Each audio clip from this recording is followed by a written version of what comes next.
hep ak olur.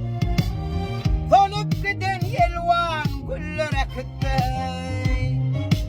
Benim var arzumda ak olur. Solup giden yelvan güllere kıttay.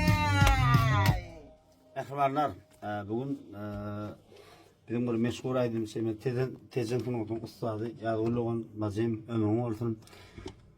Edil az korkudan size klibilen korkacak olan hep fazla vaatı sarife koyup savasına aydan yağulluğun klibi ömrünü de korsun canı ravarsun.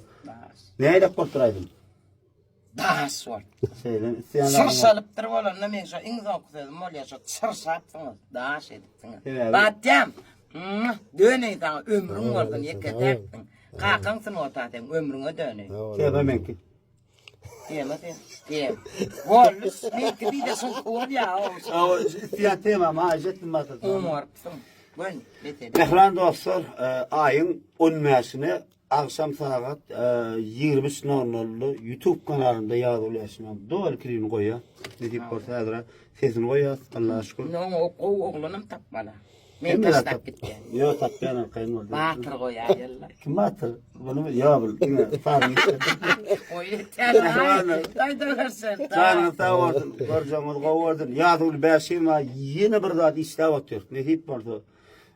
Yağdılı koyan, hormat koyan patpeşikler pikirine dedim isteyen aydımın hayiş edim. Yetip böyle eder.